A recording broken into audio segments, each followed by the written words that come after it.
Hello everyone, welcome back to Frank repair bench. And as you can see, here we have VIC-20, but this is a German version, actually the VC-20.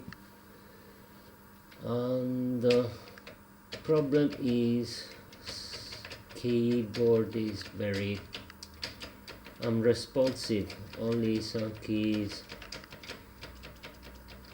have a quite some action, but most of the keys have no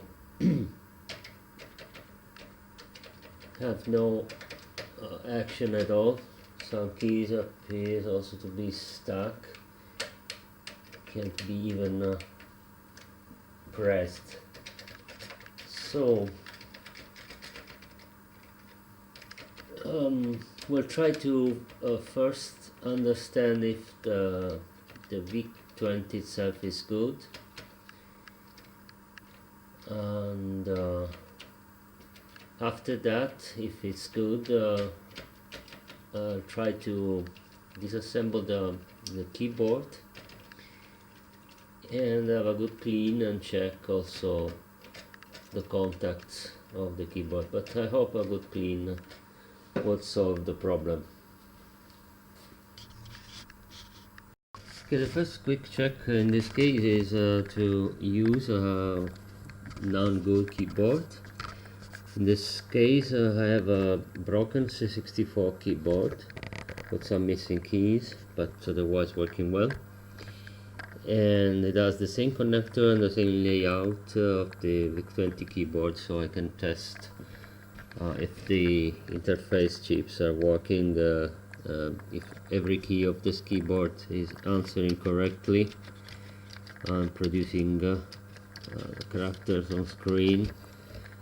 Then the motherboard is okay, so I just need to clean the original keyboard, or otherwise find problems inside the PCB of the keyboard and so on.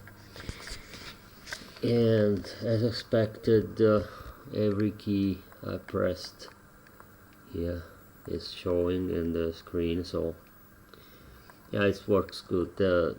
We don't have any electronic problem on this motherboard, at least on the keyboard interface. So let's proceed to disassemble and clean the original keyboard.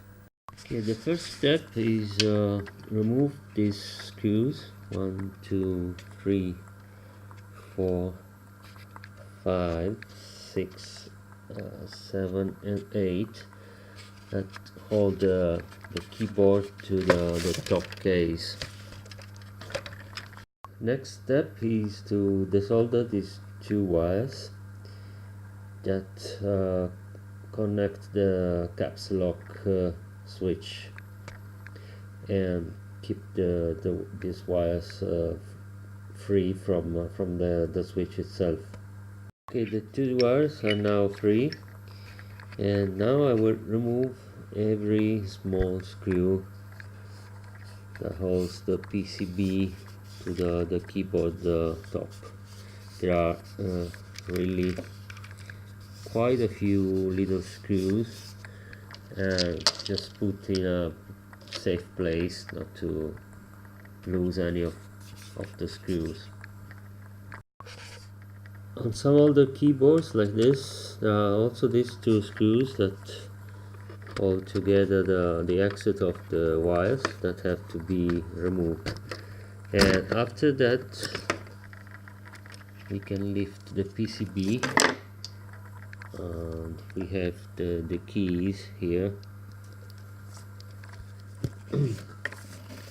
and the PCB contacts on the underside of the PCB itself.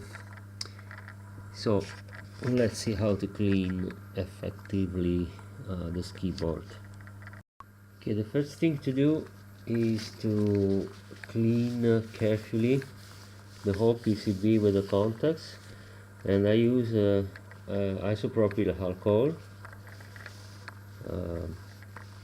not very much, but just enough to clean every dirty on the PCB.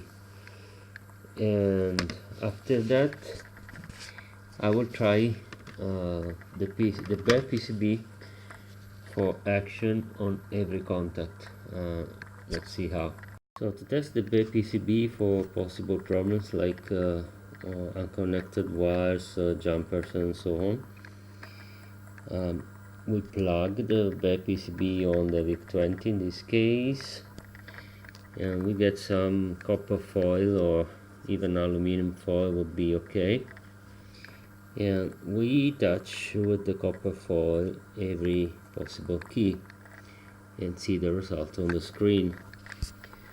I've just tested the numbers, space and so on, and they work. So I will test the other keys and then proceed with the other part of the keyboard. Okay, the next step is with Q-tips and a little bit of isopropyl alcohol. Just rub gently every contact pad on every key. So that's the next step. Okay, after this last step, it's time to put back everything together, starting from the PCB to the main keyboard assembly, then soldering back the two wires, and after that testing the keyboard.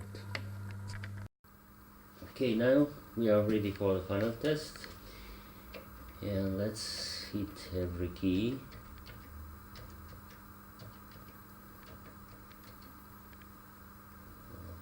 The control and everything. I will do the last one.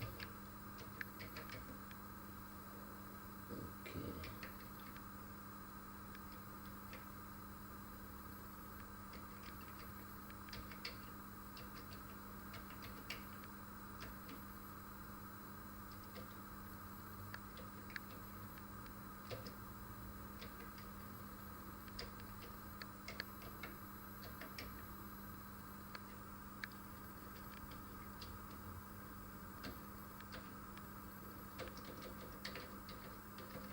That's the function keys. Run, stop and restore. Clear home. Okay, it works.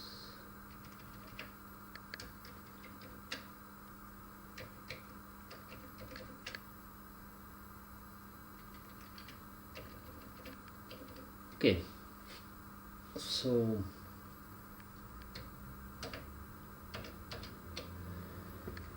that's another easy repair, just cleaning the keyboard of the VIC-20. Of course, the same procedure can be done for every Commodore type of keyboard, at least the most common ones like C64, the PET, the VIC-20, and a few others. Also the Commodore 128 for sure. So thank you for watching. Have a nice day.